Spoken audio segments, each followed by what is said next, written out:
একসময় ডাকাতরা কিভাবে লুট চালাতো এবং মানুষের ওপর অত্যাচার করে জিনিস ছিনিয়ে নিত তা আমরা জানি। ডাকাতি করতে যাওয়ার আগে কালী ঠাকুরের আরাধনাও করত ডাকাতরা। কোনো ডাকাতি করার আগেই মা কালীর পুজো দিয়ে তারপরে ডাকাতি করতে যেত, যাতে ভালো হয় সব কিছু, সেই আশা নিয়ে। এছাড়াও প্রতি অমাবস্যায় বলি দিত।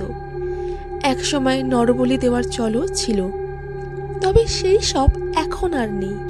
এখন ডাকাত না থাকলেও সেই মন্দিরগুলো রয়ে গেছে।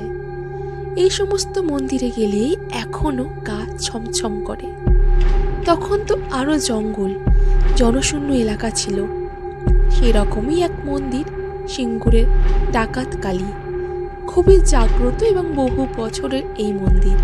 শোনা যায় প্রায় 500 বছরেরও বেশি সময় ধরে এই কালী পুজো হয়ে আসছে।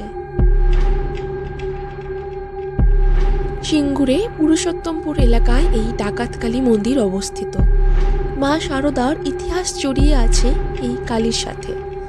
হঠাৎই একদিন রামকৃষ্ণদেব অসুস্থ জানতে পেরে শারদা মা কামারপুকুর থেকে দক্ষিণেশ্বরের উদ্দেশ্যে রওনা দেন। আর ওই ডাকাত কালী মন্দিরের পথ দিয়েই যেতে গিয়ে গগন ডাকাতের খপ্পরে পড়েন শারদা মা। ডাকাতরা ডাকাতির উদ্দেশ্যে তার পথ আটকায়। মাকে জঙ্গলে টেনে নিয়ে গিয়ে যাওয়ার সময় ডাকাতরা মা কালীর রক্তচক্ষু রূপ দেখতে পান। তারা হতবাক হয়ে যায়। অবশেষে ভুল বুঝতে পেরে ক্ষমা চেয়ে মাকে ওদের আস্থানায় আশ্রয় দেয় এবং সেই রাতটা শারদা মা এই ডাকাতদের আশ্রয়ে রাত কাটান। শারদা মাকে খেতে দেয় চাল আর কড়াই ভাজা।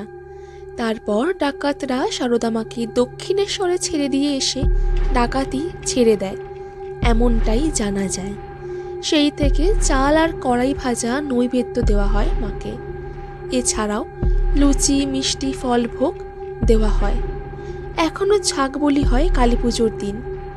ডাকাতরা আগে মাটির ঘর বানিয়ে ঘট পুজো করত। তারপর বর্ধমান রাজার দান করা জমিতেই এই মন্দির তৈরি হয়। শোনা যায় মা কালী পুজোর সময় ঘর থেকে ফুল পড়লে তবেই সেদিন গগন ডাকাত বেরোতেন ডাকাতি করতে, আর ফুল না পড়লে বেরোতেন না। ঘট থেকে ফুল পড়াকে তিনি মায়ের আশীর্বাদ বলে মনে করতেন।